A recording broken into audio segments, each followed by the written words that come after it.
Le Saint-Esprit seul rend la sanctification possible. Ça veut dire que le Saint-Esprit est celui qui nous aide spirituellement pour changer, non seulement de conduite, mais pour changer de pensée avant de changer de conduite. Et quand je dis le Saint-Esprit seul, cela ne veut pas dire qu'il le fait lui sans que nous on participe. Ce n'est pas lui qui va faire et nous, on n'a pas le choix. Le Saint-Esprit veut travailler avec nous, avec la parole de Dieu, avec nous, pour rendre la sanctification possible. Donc attention, le Saint-Esprit seul, ce n'est pas bon, je vais lui laisser faire alors. Non, on va voir aujourd'hui, et on a déjà vu cela la fois passée dans la première partie de cette étude, mais le Saint-Esprit joue un rôle indispensable, mais il demande notre participation. Donc, c'est un travail d'équipe. Quand je dis le Saint-Esprit seul, encore une fois, je me réfère, au fait qu'uniquement lui a la capacité de nous changer. Vous ne pouvez pas vous changer. Votre seul espoir en tant qu'enfant de Dieu est de laisser le Saint-Esprit vous changer, nous changer avec quoi? Comment? Avec la parole de Dieu. Donc, moi, je vais faire quoi en tant qu'enfant de Dieu? Je vais me nourrir de la parole de Dieu parce que quand je mémorise la parole de Dieu, quand je lis la parole de Dieu, quand j'étudie la parole de Dieu, quand j'observe des choses dans la parole de Dieu, je suis en train de dire au Saint-Esprit, voilà ce que je mets à votre disposition, à ta disposition, Saint-Esprit, pour me changer. Je vois ici que tu dis qu'il faut toujours être joyeux. OK, je vois ça. Maintenant, aide-moi à pouvoir être comme ça. Fais le changement en moi. Je le veux. Je vais faire un effort, mais le Saint-Esprit doit changer on l'appelle dans la Bible, l'homme intérieur. Donc, vraiment, on ne parle pas vraiment de changer. Aujourd'hui, je vais m'habiller comme ça parce que c'est dimanche et je veux changer. Non, c'est bien. Si vous voulez bien vous habiller pour l'Église, c'est une bonne chose de faire. Mais on parle de changer de pensée. Et éventuellement, ça va se voir à l'extérieur, donc la conduite, on peut dire, ou l'homme extérieur va aussi changer. Donc, c'est un travail d'équipe qu'on a avec le Saint-Esprit. Regardons le livre, le verset. On va lire le verset 18 encore à nouveau, même si on a déjà parlé de la première partie. Nous tous qui le visage découvert contemplons comme dans un miroir la gloire du Seigneur, nous sommes transformés en la même image, de gloire en gloire, comme par le Seigneur, l'Esprit. La première partie dit, nous tous qui le visage découvert contemplons, comme dans un miroir, la gloire du Seigneur. Cette première partie de 2 Corinthiens 3, 18 dit que la sanctification est uniquement possible pour les croyants. Ce n'est pas possible pour les non-croyants. Il n'y a pas de sanctification pour les gens qui ne sont pas dans la famille de Dieu. C'est-à-dire, ils ne peuvent pas, petit à petit, progressivement, devenir de plus en plus comme Jésus-Christ, puisqu'ils n'ont pas le Saint-Esprit et probablement n'ont pas le désir non plus. Donc, ce n'est pas possible. On a vu ça déjà dans cette première partie. Et aussi, on a vu que c'est pour les croyants qui plongent les regards dans la Bible. Donc, c'est pour les croyants qui se nourrissent de la parole de Dieu. Si vous ne donnez pas quelque chose au Saint-Esprit qu'il peut utiliser pour vous transformer, votre transformation ne va pas évoluer beaucoup ou peut-être rien. Donc, c'est possible en tant qu'enfant de Dieu de ne pas évoluer dans la foi chrétienne. Évidemment, on veut éviter cela. Quand on est fidèle à l'Église, déjà, on donne au Saint-Esprit quelque chose parce qu'on écoute la parole de Dieu. Mais l'idéal et ce que Dieu cherche est qu'on vienne au culte, mais qu'aussi chez nous, on apprenne à nous nourrir nous-mêmes, aussi pour donner plus au Saint-Esprit. Il sait gérer la parole de Dieu, c'est lui qui l'a révélée. Donc, on ne peut pas trop manger la parole de Dieu. Il va pouvoir gérer, il va pouvoir nous aider. On ne va pas toujours pouvoir appliquer chaque chose qu'on voit, chaque chose qu'on lit. On lit la Bible chaque année parfois. Parfois, en 2 ans, on lit toute la Bible. On ne va pas tout appliquer, vous voyez. Mais il y a quelque chose qu'on peut appliquer, je pense, chaque semaine. Et donc, ça, c'est le but. Donc, la deuxième partie dit ceci. Nous sommes transformés en la même image de gloire en gloire, comme par le Seigneur l'Esprit. En 2 Corinthiens 3, 18, ce texte, c'est Dieu qui parle. Il parle de quoi? De la sanctification. Le mot sanctification n'apparaît pas dans ce texte, vous avez remarqué. Mais c'est bien le sens de ce verset. La sanctification est le fait de devenir de plus en plus comme la personne que Dieu veut. La personne que Dieu veut est d'être transformée de gloire en gloire, donc petit à petit, en l'image de Jésus-Christ. C'est lui l'image qu'on a devant nous, qu'on doit essayer d'accepter ou d'adopter. Donc voici deux vérités sur la sanctification de la dernière partie de ce verset. On a déjà vu deux, donc voici deux autres. La première chose qu'il faut voir est que la sanctification, sans être transformé, n'est pas possible. Parce que la sanctification est d'être transformé. Donc déjà, en parlant de ce thème, on peut s'imaginer que Dieu veut faire quelque chose dans nos vies.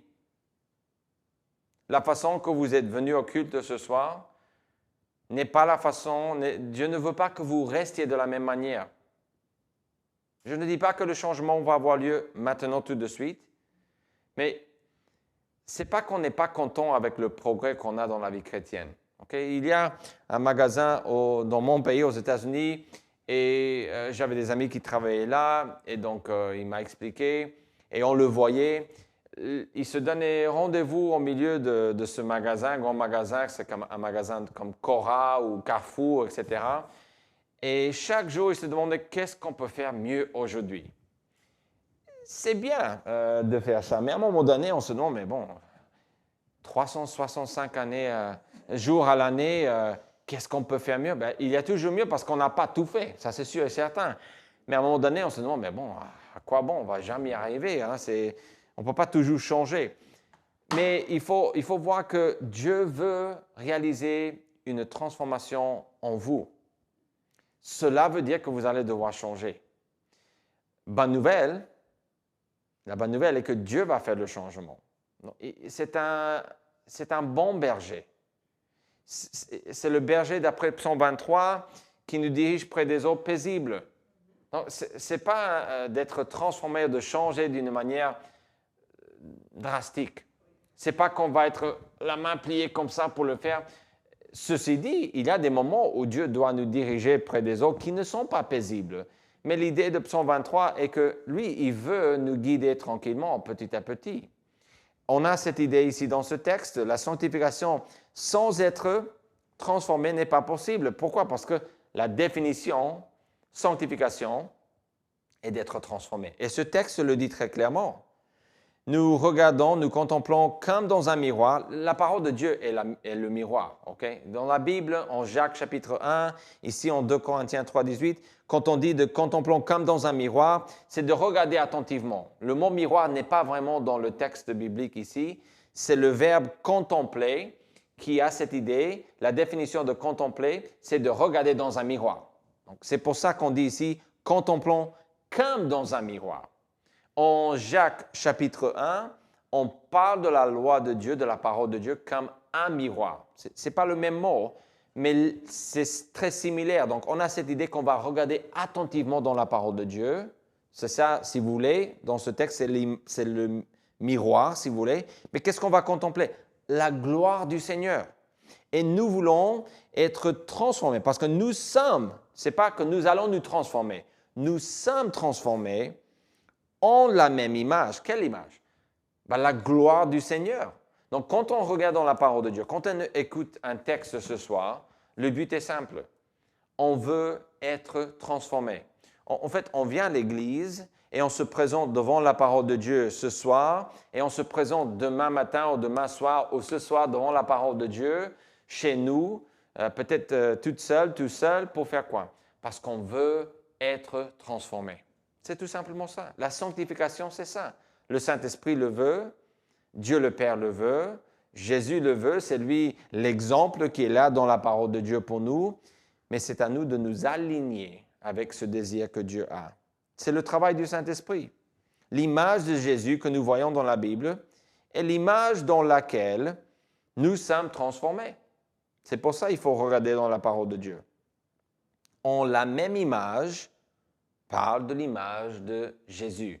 Ce n'est pas un miroir où on va regarder, on va voir qui nous sommes, et puis là, on va essayer de nous transformer en l'image qu'on voit dans le miroir. Non, ce n'est pas nous dans le miroir, c'est Jésus-Christ qu'on va voir dans sa parole. Autrement, ça n'a pas de sens d'être transformé, parce que si on regarde dans un miroir, on est déjà comme ça, il n'y a rien à transformer. Mais quand on regarde dans la parole de Dieu, quand on regarde attentivement, on commence à voir Jésus-Christ. Et on commence à voir Dieu, si vous voulez, les mêmes choses, Dieu le Père, le Fils, le Saint-Esprit.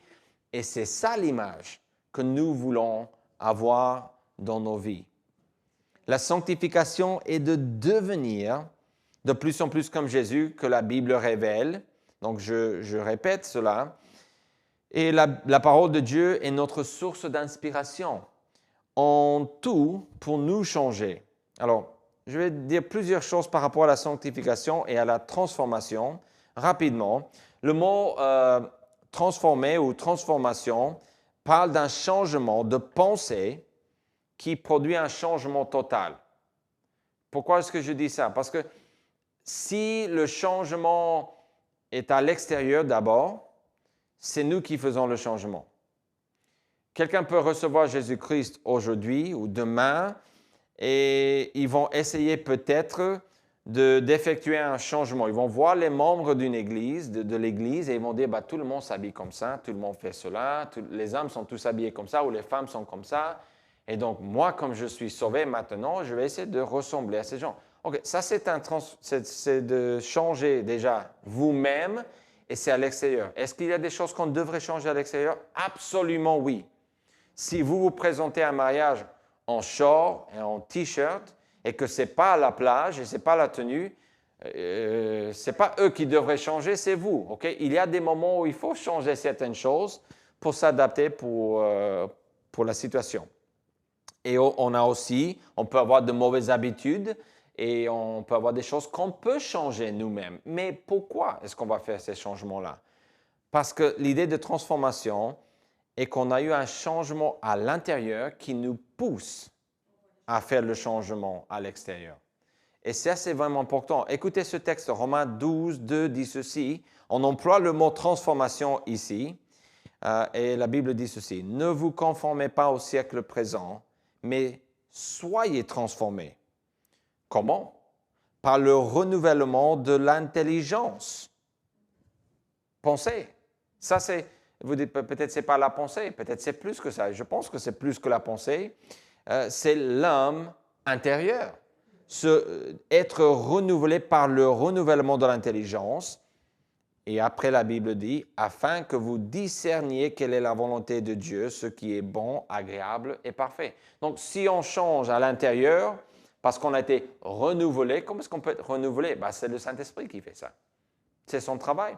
Quand on est sauvé, on est régénéré, renouvelé, on est une nouvelle créature. Mais ça, c'est vrai au début du salut. Vous êtes changé, vous êtes placé en Jésus-Christ, par exemple. Vous êtes scellé du Saint-Esprit. Ça, c'est un grand renouvellement. C'est quelque chose de nouveau.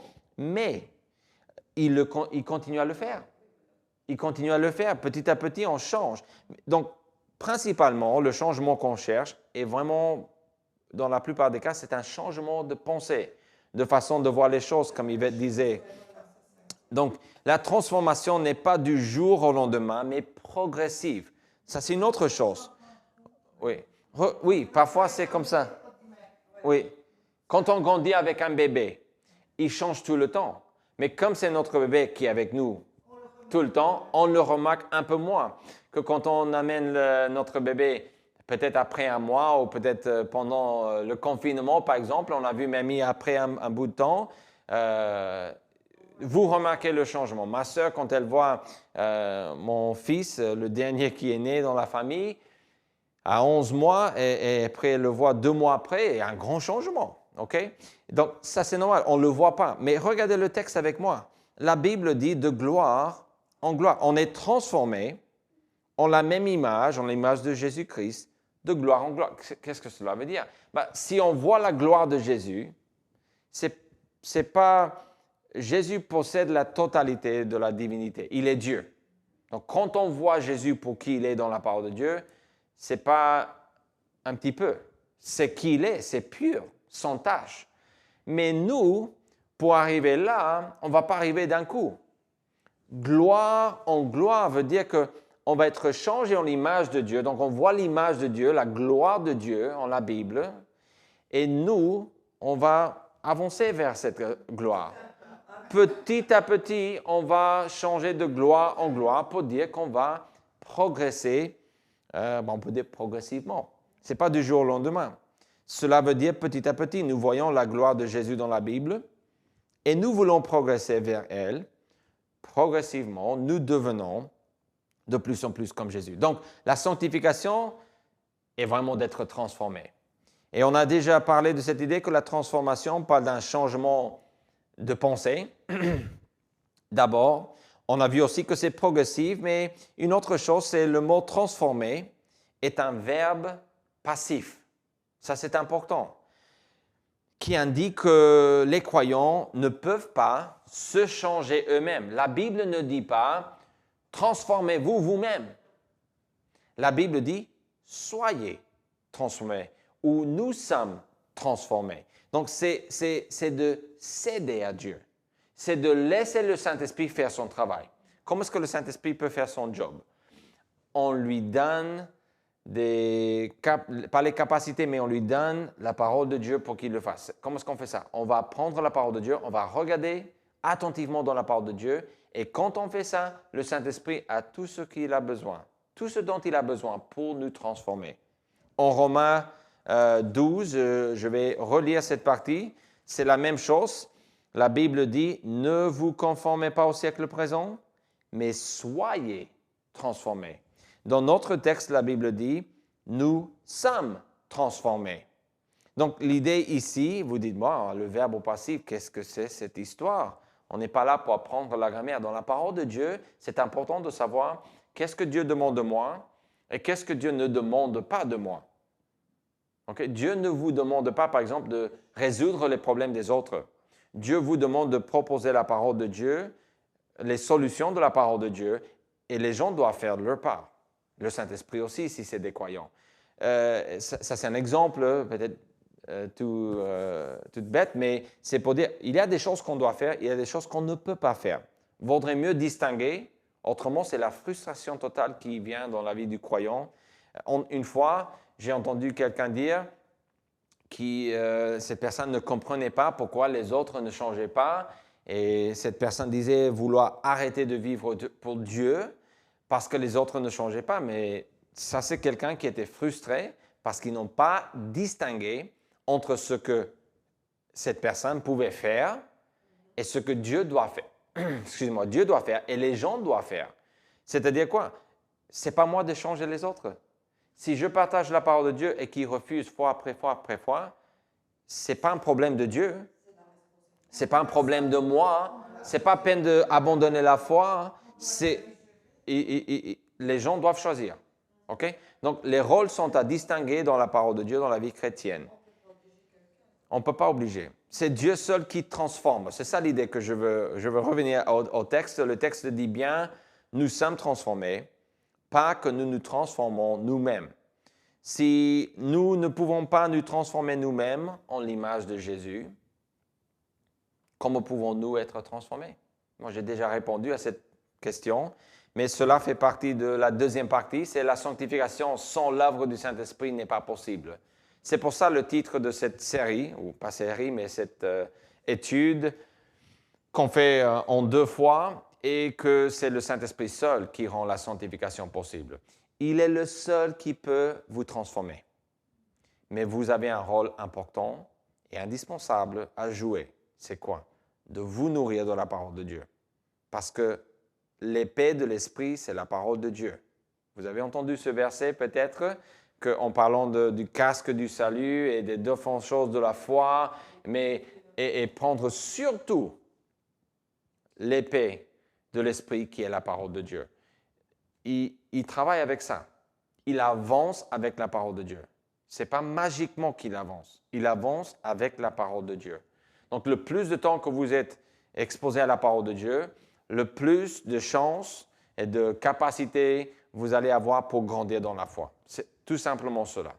La sanctification fait partie de son travail parce que la Bible dit « comme par le Seigneur, l'Esprit ». Je vous ai expliqué que le premier Seigneur dans ce texte, nous tous qui le visage découvert, contemplons comme dans un miroir la gloire du Seigneur, ça c'est Jésus-Christ.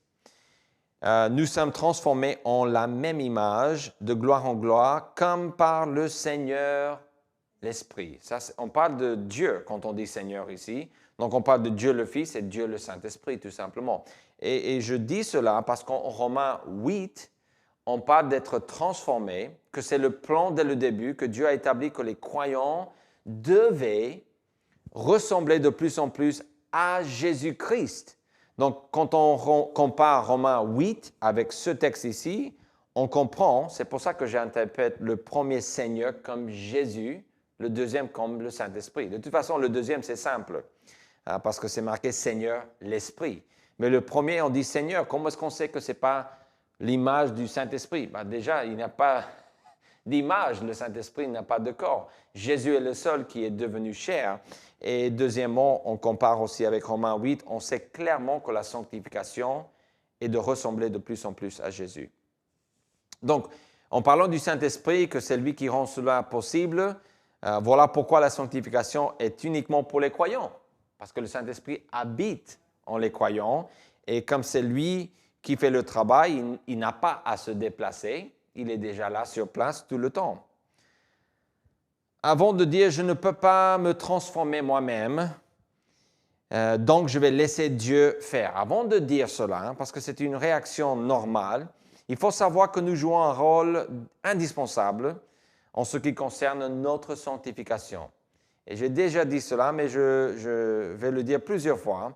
Nous lisons et étudions la parole de Dieu attentivement pour que le Saint-Esprit puisse employer ce que nous avons appris dans la parole de Dieu pour faire quoi? Pour nous transformer. Si vous lisez un texte qui dit « soyons toujours reconnaissants » ou « soyons toujours joyeux » ou « n'abandonnons pas notre assemblée avec les autres enfants de Dieu », etc., c'est probablement là, si on commence à voir ça plusieurs fois dans notre lecture, c'est probablement parce que le Saint-Esprit est en train de travailler là dans votre vie. Chaque chose qu'on lit ne veut pas dire que le Saint-Esprit va spécifiquement travailler avec cette chose, mais l'idée qu'on a est que c'est à nous d'avoir en nous la parole de Dieu parce que le Saint-Esprit qui est là en nous a besoin de cette parole en nous pour changer les choses. Donc, c'est cette transformation qu'on étudie en ce moment. Alors, si vous n'êtes pas dans la parole et en même temps obéissant à elle, vous-même, vous rendez le travail du Saint-Esprit impossible.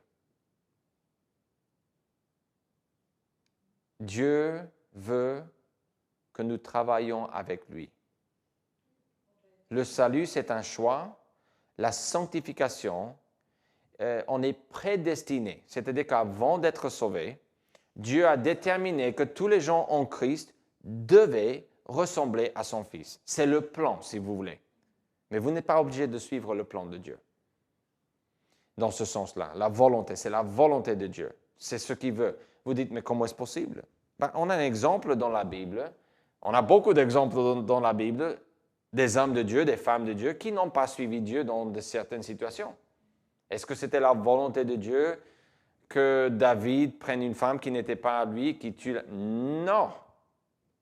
Non, il n'a pas été prédestiné à cela. Dieu avait un désir pour lui. Il n'était pas en Christ. Il faut que je vous dise, c'est avant cette idée-là, mais ce n'était pas le plan de Dieu pour lui qu'il fasse cela. Ce n'était pas la volonté plutôt de Dieu. Le plan ou la volonté de Dieu pour les croyants, c'est qu'ils ressemblent de plus en plus à Jésus-Christ. Notre transformation a lieu par le Seigneur, l'Esprit. Ou autrement dit, par Dieu le Saint-Esprit. Le Saint-Esprit ne vous transformera pas sans des efforts de votre part. Ce n'est pas que c'est pas que vous allez vous transformer. Ce n'est pas ça. C'est que vous allez vous tremper dans la parole de Dieu. Vous allez, comme dans une piscine, rester là. Peut-être plutôt comme dans un jacuzzi, vous allez rester là où il fait bon. Et vous allez sortir avec la peau qui est en train de... Vous savez, quand vous avez trop d'eau dans les bouts des ongles, les pieds, vous allez vous tremper dans l'eau parce que c'est à ce moment-là que le Saint-Esprit va pouvoir travailler en vous. La sanctification est le but pour chaque croyant. C'est le but que Dieu a pour vous. Votre raison d'être est de ressembler de plus en plus à Jésus dans votre pensée. Et je pense éventuellement, quand Dieu change votre pensée, là, vous allez voir, vous allez automatiquement changer d'autres choses comme des habitudes, des fréquentations ou même des façons de vous habiller ou autres. C'est tout à fait normal. Ceci dit, on n'a pas une tenue qu'on doit porter pour devenir à l'église. On n'est pas obligé de nous habiller d'une certaine façon. Mais je veux dire, il y a parfois des choses à l'extérieur qui doivent aussi changer. Donc, Romains 8, 29, si vous voulez lire après, c'est le texte qui parle de la sanctification, que c'est le plan de Dieu pour nous. Dieu est saint. Nous ne sommes pas toujours saints dans notre façon d'agir. Donc, sans un effort de notre part, la sanctification n'est pas possible. Quel est l'effort, encore une fois? C'est de vraiment regarder dans la parole de Dieu. La sanctification est le processus par lequel le Saint-Esprit transforme un croyant en l'image de Dieu.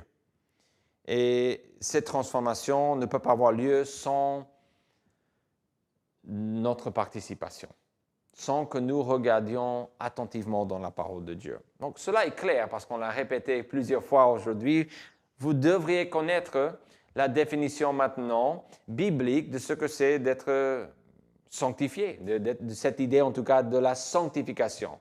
Si nous sommes sauvés ou justifiés, nous devons ensuite nous donner à la sanctification. L'idée de nous préparer pour la prochaine vie en laissant le Saint-Esprit nous transformer. C'est notre travail. À un moment donné, on va avoir la glorification. C'est-à-dire quoi? On va passer de cette vie à la gloire de Dieu. Et cela n'aura pas lieu sans que Jésus revienne ou quand notre vie sur cette terre s'arrête, évidemment. Donc, n'oublions pas que nous jouons un rôle indispensable qui est d'être dans la Bible et d'être obéissants à elle. Si nous nous approchons de Dieu ainsi, il s'approchera de nous. Si nous nous donnons à la parole de Dieu, Dieu le Saint-Esprit, il va faire son travail. Jacques 4, 8 nous dit que si nous nous approchons de Dieu, il va s'approcher de nous. En fait, le Saint-Esprit ne va pas partir, il est toujours là. Mais nous avons le choix de céder ou de ne pas céder. En chaque chose, écoutez ou éteignez l'esprit et de ne pas céder au Saint-Esprit. C'est une expression qu'on utilise. Et donc, dans la parole de Dieu, bien sûr. Donc, on a cette responsabilité que d'être saint, parce que Dieu est saint. Et heureusement, aujourd'hui, les croyants ont à leur disposition le Saint-Esprit, qui lui seul peut rendre cette tâche possible. Père Céleste, merci pour cette bénédiction que tu nous donnes dans ta parole. Je pense qu'avec 2 petites études qu'on a faites sur la sanctification, je pense qu'on voit beaucoup plus clairement ce que c'est déjà et aussi de comment nous pouvons participer à la sanctification nous-mêmes. Donc, je prie que tu bénisses chacun de nous. On a tous des pensées qui ont besoin de changer. On a des habitudes, on a beaucoup de choses en nous qui ont besoin de changer pour qu'on puisse ressembler un petit peu plus à Jésus-Christ. Et je prie pour que tu nous aides à changer, Seigneur. Change-nous, Seigneur. Change nos cœurs. Au nom de Jésus-Christ, nous prions. Amen.